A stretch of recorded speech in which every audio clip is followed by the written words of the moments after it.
Christiana. Thank you so much for being my guest here on Christiana's Psychic Cafe. How are you today? I'm fine. How are you? Terrific. So there's a Thank lot of you excitement. Say that again? Thank you for having me. Oh, gosh. It is my great pleasure. There is so much excitement right now about your tarot deck. And of course, you're right in the middle of your Kickstarter. Is that right? Yes, I believe it's 18 more days to go. Okay. And I had shared this with you before, but I'll share it with you again. You are now the third tarot artist to be on the show during the campaign, hmm and the other two are now published. And I'm in good company. Tell us a little bit about your deck. Tell us about the name. Tell us about, we've already seen some of the images. Where did it come from? How do you see it? Tell us about your deck. It started as it didn't start as a deck. It started as a illustrations for a fantasy novel, and there's a circus involved, and it's the name of the circus. It's a little family circus run by a group of an Estonian family named Magi. So it's the Zirkus Magi, and I started out doing illustrations for the book in the form of tarot cards, and I was so pleased with the results. And my friend Carrie Paris encouraged me to develop it into a full deck. First the majors, and then the majors turned out so good that I couldn't stop, and I had to go through and do a full deck, and it's been a wonderful learning experience. Now, is the deck completed at this time? Yes, it's not printed. But every image is drawn. Yeah. Okay. So you started that story with this huge leap, which is I illustrated a book with tarot images. Why? One of the characters is a circus fortune teller, a circus sideshow fortune teller, Sure. and it just occurred to me that she needed her own deck. There's no real instance of her using it in the book, but it helped me formulate her personality and understand her better. And I just knew that if she had her own deck, it would have to be circus themed. So now this is a book that you yourself are writing, or Yeah, it's done. It's out. It's out there. So it's done. It's published. All of that. hmm Wow. So in a way, this deck is a companion piece for the book. It started out that way. It's taken on a life of its own. Wow.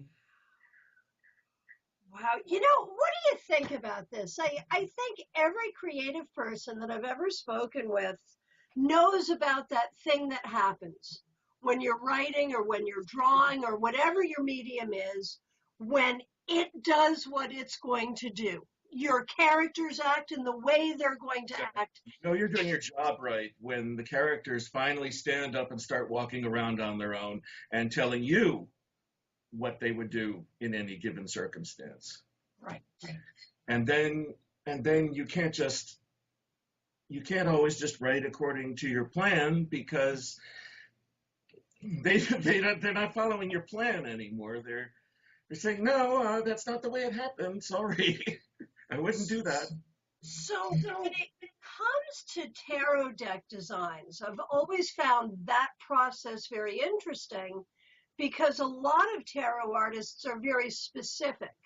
There are 4 flowers because each flower represents one of the 4 whatevers, or, it's this color because this color represents this, whatever.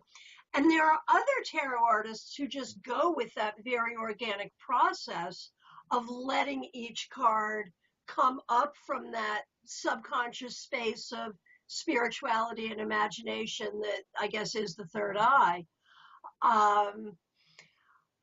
Mine was a little bit of both.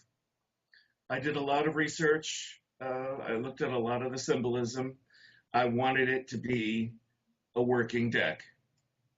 And and not just an art deck, pretty pictures,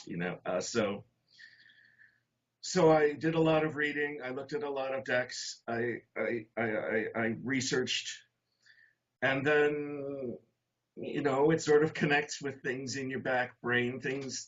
So it was a little of both. There was a little bit of stuff coming up out of the mud at the back of the head, and connecting with what I'd researched.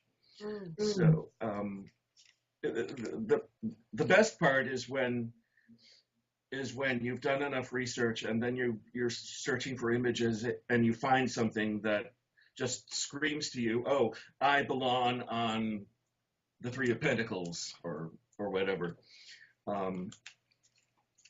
Just because you finally know the card meaning, and here's something that expresses it, and here's something that fits in with the established symbolism. Right, which is, really that whole sort of working with archetypes thing that is, so much a part of what tarot is. So talk to me about tarot. I'm so interested. Tarot seems to be just sort of woven in your life. It's just matter of fact in the way you talk about it. How did that happen? It goes back with me to probably my very early teens. My first exposure to an image from the Pamela Coleman Smith deck was during a touring company performance of Hair, if you can believe it or not. During the song that ends Act 1, the cast fanned through the audience and were tossing leaflets everywhere. And these leaflets were images of the lovers from Pamela Coleman Smith's deck. And one of them just sort of landed in my hands. And I was just taken with the image right away. And I can't tell you exactly how I made the connection or where it happened, but that was where I first learned that it existed. And from the time it existed, I was fascinated by it. So here is the most awesome thing. We know how tarot works with synchronicity, and when we pay attention to synchronicity in our lives, everything floats together. So, when I was in my late teens, I went into a Hadassah thrift shop and I bought a wooden sort of decoupage plaque, which was a large image of the lover's card from Hair. It was the very thing, because I loved Hair. You know how in... it had the little lemniscate over the letter I. Yes. So it was woven through the show. Yes, it was exactly that. Someone had taken it and decoupaged it like we all did in the 1970s, had decoupaged it onto this piece of wood, and when they outgrew it, they put it in Hadassah, and I found it. And I had always wondered, now see, this had been my big question, why the lover's card for Hair? I bought it not for tarot, but for Hair. In my high school yearbook, I quoted a song from Hair. That was like my identity. That whole play was, I've seen it so many times you can't even imagine. So that was also how I first got into tarot. That and Led Zeppelin, of course. Well, with the lover's card, you have the man and woman, and they're facing the world as they came into it in their birthday suits, and they're asking the question that the song was asking: why do I live? Why do I die? Where do I go? That's what it's all about, isn't it? Wow. Follow the neon in young lovers' eyes. Yeah. Wow. Oh my gosh. It's all part of Claude's song. Yeah. And that's also the infamous nude scene, right, which is ridiculously tame by today's standards, where midway through, towards the end of the song, where the chorus comes out, and they all appear out from under this giant cloth, wearing only their birthday suits. and singing and asking these questions, and they're just standing there. I mean, I guess I understand why everyone was shocked in the 60s, but today no one would think twice of it. Yeah. In ways, I feel like we've gotten more conservative in the past 10, 15 years, but that's a whole other story. So, okay, so your first introduction to tarot is actually, interestingly, also mine, connecting us to this weird musical. So then what? How did that grow into becoming a tarot deck designer? As soon as I got my hands on a deck, which was not the one I was looking for, I actually, by mistake, bought the Swiss IJJ. We all did. Yeah, which is a horrible deck to learn by. Right. I mean, the majors are beautiful, but try to learn by it, forget it. And I just started drawing. Even then, I kind of instinctively felt that, although I didn't have the words then, that this would lend itself to themed decks, to themed interpretations of the imagery. And that went nowhere because I was a lousy artist. I couldn't draw. And eventually I moved on to other interests. I got into comic books. I got into film and movies. It's all about visual storytelling, really. And it wasn't. I had two decks that I would go back to every so often as I got older. But it wasn't until about 4 years ago, after my mother's death, that I started seriously looking at it again. And because that was a period where I had a lot of questions and a lot of issues to face, and I was looking for solutions anywhere I could. And so I started looking at tarot again, and I saw all these wonderful new themed decks and things that people were doing. The Holy Light Tarot just blew me away. Rosetta. And I just became fascinated by it again and started reading and started buying more decks. And I guess we're all deck addicts. Well, not only addicts, we're producers and pushers. Yeah. Exactly. I like that. We're pushing our tarot drug. But you know, and I tell my new students this right up front, that I'm enabling them into a new addiction. Yeah. But it's a healthy addiction. It won't make you fat, right? It won't make you do anything too crazy. And really, on the scale of things, tarot decks are cheap. Yeah. You know? True. I mean, compared to a bag of weed. And if you use it right, it will make you a better person. Absolutely. And the way that you can just sort of say that in a matter-of-fact way, and I completely agree with you, and I love that. If you use it right, it will make you a better person. That is so true. And I think when I first picked up a tarot deck in the 80s, I don't think that's what I was looking for. I think I was, just looking to explore mysticism or whatever. Mm-hmm. But it's images are so powerful and so attractive that they draw you in. And then you start to learn what they mean, what they're talking about. And so it's a process of doors constantly opening. And the more doors you open, the more doors that you find that need to be opened. Right. So I forget where I was going with that. I'm right there with you. It's all good.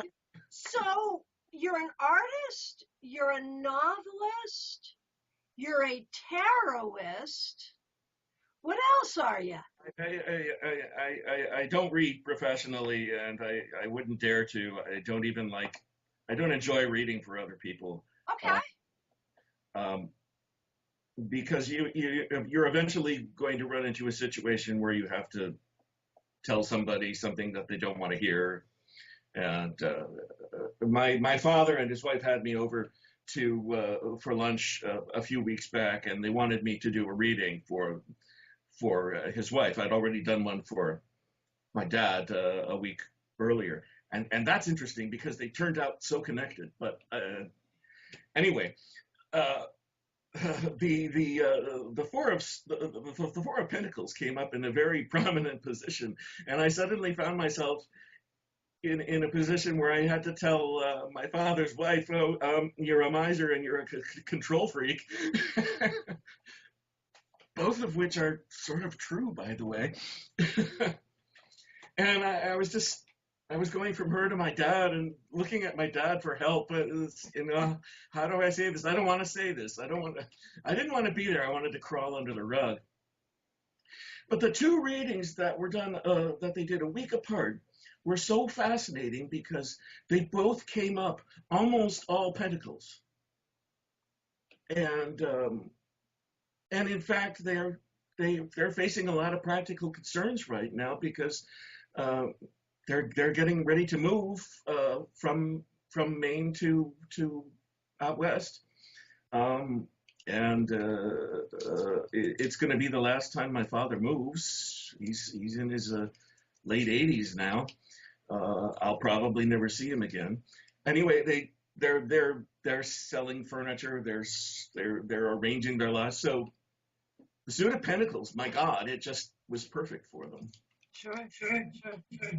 So when we look at your deck, I wanted to ask you first of all about your Fool. Of course, the Fool is such an important sort of unifying aspect of a tarot deck. Tell us about your Fool. Well, my Fool is actually one of only two cards in the whole deck that actually represents a specific character from the book. And it represents the focal character, who is he's a clown from outer space. Literally? Yeah, literally. He gets kicked off of his circus planet home and finds himself marooned on Earth. And if you look at the card, he's got 6 eyes, and he's about 9 feet tall and 6 feet wide. He doesn't have the build for being a clown, but yeah, that's my Fool. He's literally making a leap of faith and trying to find. He's on a new journey, and he was, in those terms, was perfect for the Fool card, and it was one of the first cards I designed. And who is the other character who is depicted? What character and what card? The other one is currently she was going to be the Empress. She didn't work out for that.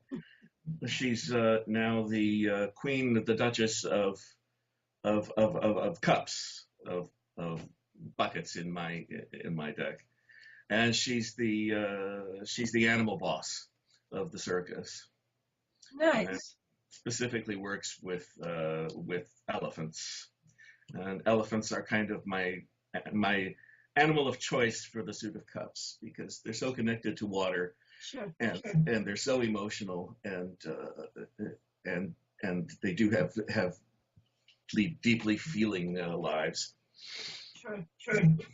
So talk to me about your 4 suits, what you named them, how you see them. Talk to me a little bit. Well, Cups is buckets. It was the closest thing I could think of that would work in a circus environment. Sure. Same thing with Pentacles are rings, which actually works because you have the circus performs in a ring or 3 rings. What else have we got? Blades. Yes, swords, swords are swords, but I just call them blades. And the wands are batons, as they are in a lot of decks. Mm-hmm. And did you work the four element imagery into that at all? How does that all work? I tried to,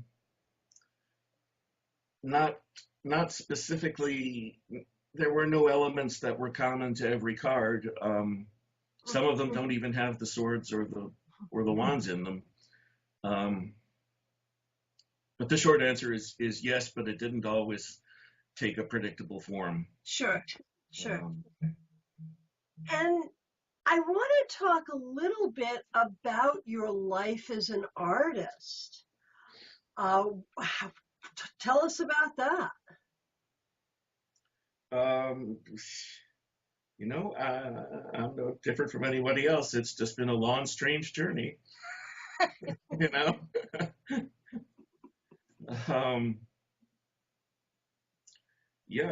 Always thought of myself first and foremost as a writer. And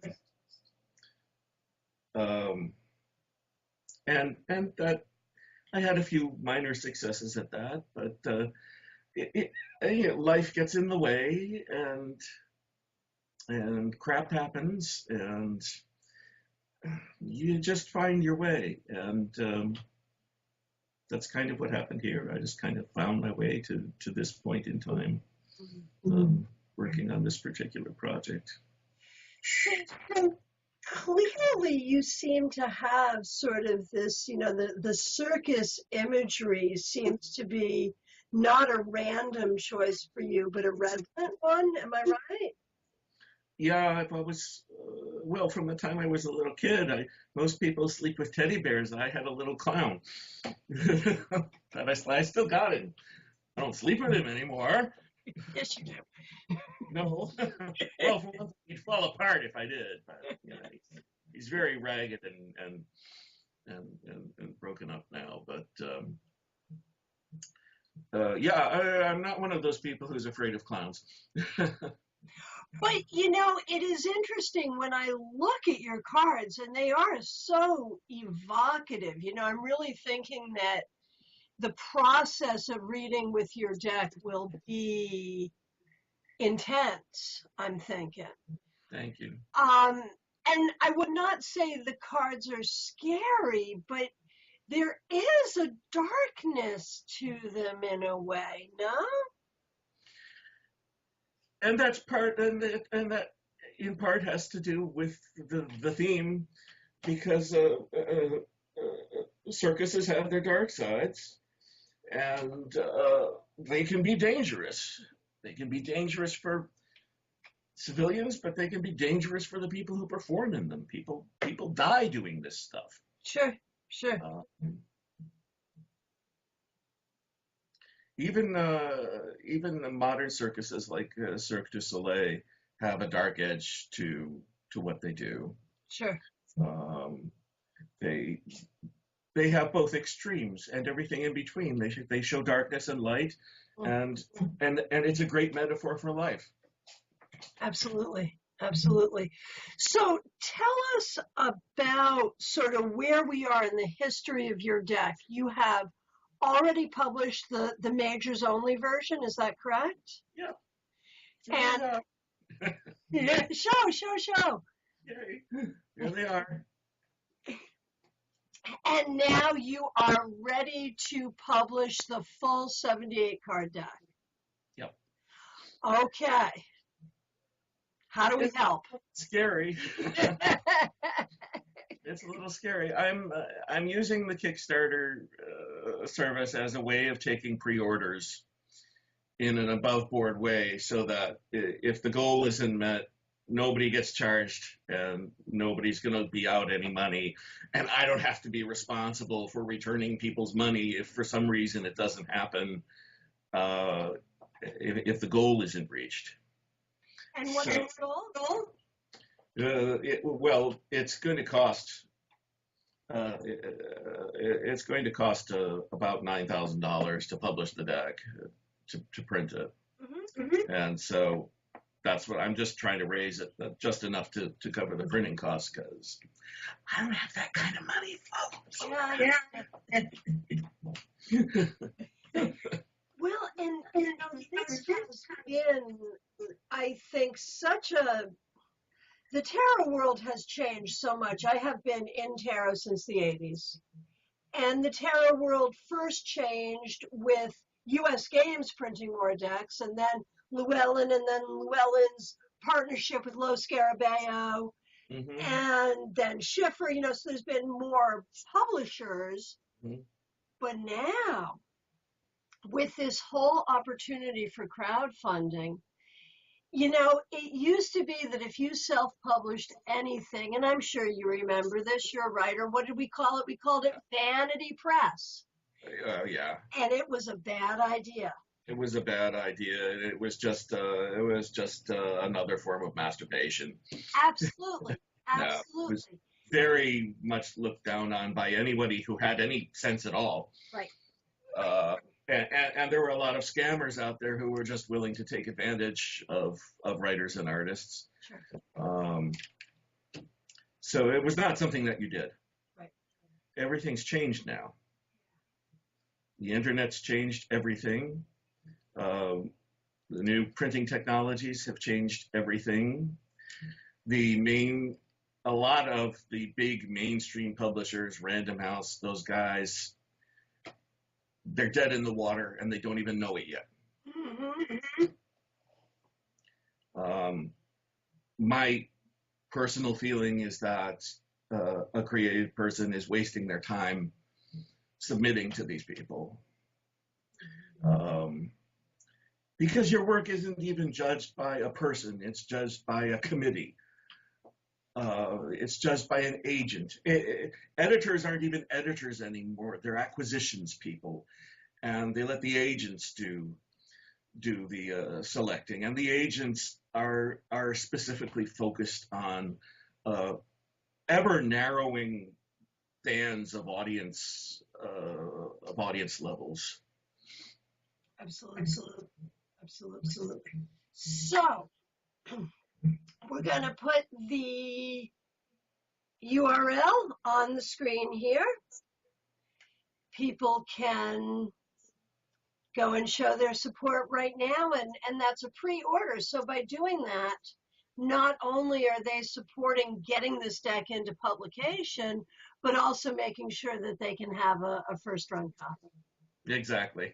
Oh, that is so exciting. So let me ask you, I'm always interested in people's process. Some people are really orderly in their creation of a tarot deck. They start with a suit, they go ace, 2, 3, 4, 5, and on up. Others do the numbers, all 4 aces, all 4 2s, like that. Others are very random. How'd you do it? That's the sensible way to do it. I fall into the very random category. There were certain little cards scattered throughout the minors that I knew exactly what I wanted to do with them. I had the idea set, and then there were a whole bunch that I was like, oh my God, how am I going to make this thing work? But I was fortunate because whether it was through the reading, whether it was through the research, whether it was through studying the cards, or whether it was through researching the circus, things just came up. And if I'm good at anything, I think I'm good at making connections between ideas. And so that's what happened. I would maybe be reading about a card, and light bulb would go off and say, oh, there's something over there in circus history that is just perfect for that. But it was random. It was all through the whole deck. I think the last card I finished was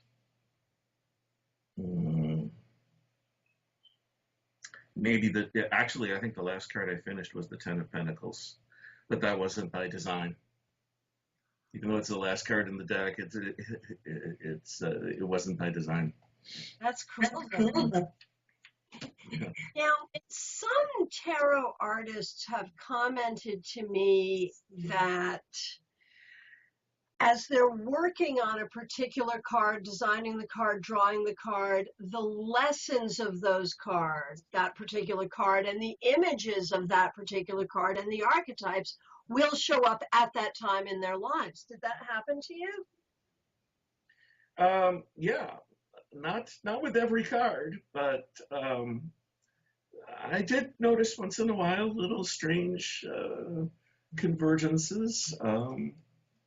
And sometimes it was a leap of logic, but sometimes it was a connection that you wanted. Yeah, occasionally that did happen. And which card was the most difficult? Which card took the longest, or did you struggle with the most? Well, there were a lot of individual ones that were just very fiddly and fussy, and I had to go through 2 or 3 or more versions or variations. And there were a few that, like the 3 of Pentacles, I had no idea what I was going to do with that thing. Right up to the very end, I was starting to get a little desperate. And then Carrie Paris sent me a bunch of images, and one of them just plopped. And I said, oh my God, that's her. That's the 3 of Pentacles. And it turned out to be one of the easiest cards to do. Technically, once I had the central idea and the image, those are the best ones where the idea is so good and you've got something that just works with it and it all comes together and you can do a card design in 3-4 hours. And then other times you tear your hair out and cry and cut yourself and and fight and fuss and try to cram things into a design that don't want to go. And so it's every card's a different experience. Every design's a different experience. Sure. Was there anything that you weren't sure about in terms of like different tarot traditions, say whether strength would be 8 and justice 11 or vice versa, or whether swords would be air or fire? Was there anything you struggled with there? Not really. I copped out on the majors. My majors are unnumbered, so you can put strength wherever the hell you want to put her. You know, I personally started out as a Rider-Waite-Smith person, where strength was fell, before the Wheel of Fortune. But as I went through the process and as I learned more and suddenly she made more sense to me. She made more sense to me as number 11, and so I now personally stack her up after the Wheel of Fortune. Really? Do you want to share that process with us? How you see that? Well, it's where the card originally started. I mean, Arthur Waite's the one who moved it, and I think it happened when I was doing the little exercise where you match a year of your life mathematically to one of the cards, and you have your cards of the year that you go through, and I was supposed to be in a strength year, and I wasn't in a strength year. I was in an adjustment year.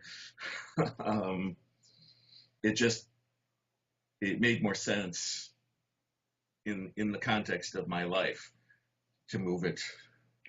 And hopefully the year coming up will be a strength year. So I'd have to rethink it and move it somewhere else. I'm very interested in the fact that there's a novel that you've written that involves tarot and in fact it inspired this deck. Where do we get our hands on that? Tarot only factors very slightly into it, and it's more a design issue than anything. Each chapter is illustrated with a card, and each card sort of prefigures in some way the events of that chapter, or reflects what's about to happen. So you get that every tarotist is now going to want to have this book. You get that, right? I don't know about that. I don't know about that. It's a pretty wonky, crazy. It's stark raving mad, actually. I think we've gotten that already when you talked about a planet that is a circus, and that's where our story begins.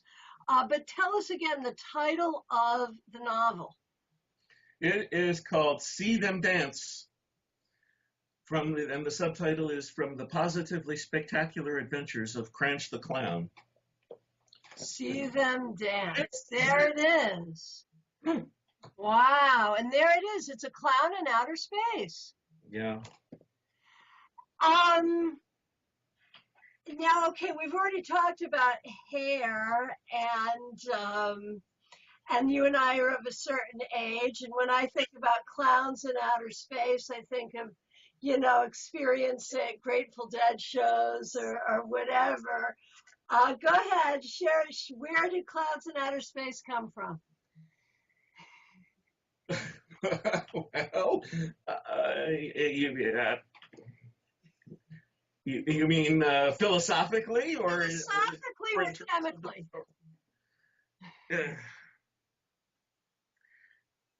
I think philosophically, it's about creating a contrast. It's about creating a situation that can't possibly be a situation that's completely crazy, and then finding an explanation for it and making it work. I love that from the perspective of this story having inspired a tarot deck, because isn't that really the process that we're working with when we perform a tarot reading? Mm-hmm. Is trying to make sense of something that does not make sense. And so I'm thinking this deck that is based on this very improbable situation could actually be very enlightening. I'm sorry? That could be very enlightening, I'm thinking. One hopes. So anything else that you would like to share with us about the book, about the deck? I think we've covered most all of it. Okay, so the whole deal, and I'm putting it up on the screen again, it's time to go to the Kickstarter and support this project. And, again, I think we're seeing this whole new way that tarot is going. That, we don't have to now have publishers who are going to guess, is this deck going to sell? We know if it's sold before it's even printed. But one thing that seems very true, and we had said it before, for us, it's an addiction. There is no such thing as I have enough decks. No. What we're looking for is decks that are unique, decks that are creative, decks that express something and make us feel something. What I'm looking for always is a deck that speaks to me. And that can be anything. I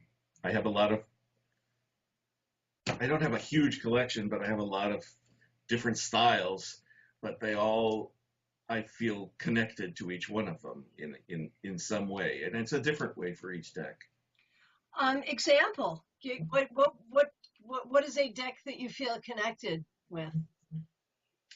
Well, I did mention the Holy Light.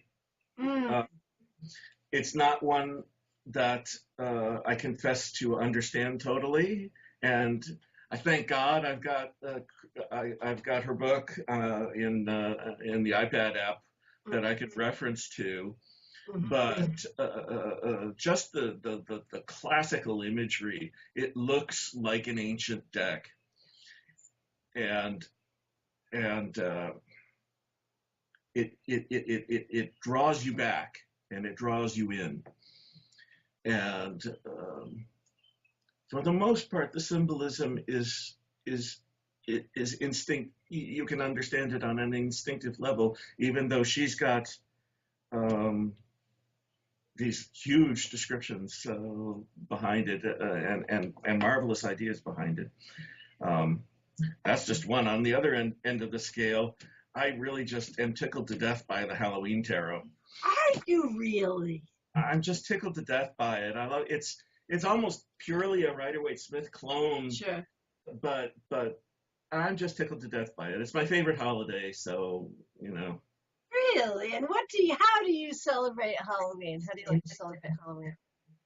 Oh, you know, well, the past few years since I moved to my current house, there is a street just a couple blocks away from me, Burley Street. They closed the whole street down at both ends, and it's open to foot traffic, and all the houses along the way decorated, and just get into it. And for the past couple of years, I've been getting all costumed up and going down there, and it's great because, of course, nobody can see my face. Nobody knows who's under the mask, and I just enjoy watching the kids and remembering being one of them. Sure. And of course, now grown-ups are having as much fun with it as anyone else. I think people of our generation grew up with it. We were probably the first generation to really grow up with it in its current form. Right. Absolutely. So, because my parents didn't. People of that generation didn't connect to it at all, except through their children. Right. Anyway. Yeah. I don't know what's going with that. But Now you are in Maine. Did you grow up in Maine? I mostly born in St. Paul, Minnesota. Lived there until I was about 6-7 years old, and then the family moved and came to Maine, and I've been here ever since. Wow, that's a lot of snow. Oh yeah. Tell me about it. But it's a lot of snow if you're in St. Paul too. Oh my gosh. One of these days, I'm gonna move to where there's no snow. I did that. It worked out really well. Yeah. Good for you. Absolutely. So I was curious, do you actually attend circuses? Well, not a lot of them get up into my neck of the woods, but so I've never made it to an actual show of Cirque du Soleil, although I have all their DVDs, most of them anyway. I have been to, it was a privilege to be able to go, this was 10-15 years ago, to the Big Apple Circus when they came to Boston. And that was just a day trip, so it was possible, but and that was back when I believe his name is Barry Sullivan, he's retired now, but he was still performing his grandma character as a clown, and that was the year that Mummenschanz was touring with the Big Apple Circus, the German panto group, and they kind of took on the form of one of the circus animals in the thing. It was a great show. Wow, that's very cool. So when you were a little kid, did you want to join the circus? I don't think so. Not really. I don't think I would have known. I don't know what I would have done there. I don't have. I'm terrified of heights. So I can't do that kind of an act. And no, not really. I never really thought about it. I never thought about it, but the circus is very much about sort of daredevil, death-defying kinds of things. Absolutely. It's about flying and risking falling. Wow. And I've been trying to kind of get a handle in my head about a circus-themed tarot. Because, of course, why not? Because the fool is the fool. So, from that perspective, of course, makes sense. But I never really thought about the circus as being dangerous. And you had said it earlier, and I'm kind of thinking, yeah, I never really thought about that. But now it's clicked for me. And it really is sort of a profound connection, I think, for tarot. And when we think about tarot as the fool's journey, I think to see that as sort of, the circus sort of travels and is a journey, and our lives are all sort of a circus in one way or another. Oh, yeah. I like it. I think it works not only on a creative level, but also on a profound spiritual level. I tend to be a fan of spiritual thought that is not pompous. And I think that you can get that from the circus. Absolutely. It's all about putting yourself out there. You're walking that high wire, and you could drop at any minute, but you keep going, and there's balance in motion. Absolutely. Now, see, I was coming into this, like with you being in Maine and all, with sort of a Stephen King, creepy Pennywise kind of a feel. And I've really got a whole different energy with it now that I think is much more profound and much more accurate. Although I like Pennywise too, I have to say. Yeah, there it is. So, Doug Thornsjo, I want to thank you so much for being here today. Thank you for having me. Well, it is my great pleasure, and I really want to encourage everyone. Of course, we're going to be archived on YouTube forever. So at some point, people will be watching this, and the deck will already be printed, and the message is buy the deck. But at this stage of the game, it is all about that funding, getting the crowdfunding, and it is so. I'm so passionate about art in all of its forms, and one thing that has happened in our lifetime is we have seen art be taken out of the hands of the people and now put back in. Yeah. Absolutely. And we all have an opportunity to be a part of that. And it's easy and it's not expensive. And we can do it right here, right now by funding this deck. Not only are you putting tarot forward, but you're putting art in the hands of the people. And on a very fierce and political level, I feel like we need to do that. It's been a great learning experience that I would recommend to everyone. Interesting, yeah. Very good. So let me ask you this before we say goodbye. What do you think for the future? I mean, do you have more decks in you on more different themes? What are you thinking? I do. I'm already starting it'll just be a majors deck. That's a theme deck. I'm thinking about doing playing cards as highly designed tarot-like decks. I'm working on other novels. I'm working on the book to go with the deck. I got a lot of different ideas, and who knows which direction I'm going to end up going in.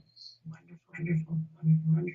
Well, I want to thank you so much for spending some time with us here on Christiana's Psychic Cafe. Love to have you back again. And everyone, fund this deck. That's what we're here to do. Thank you.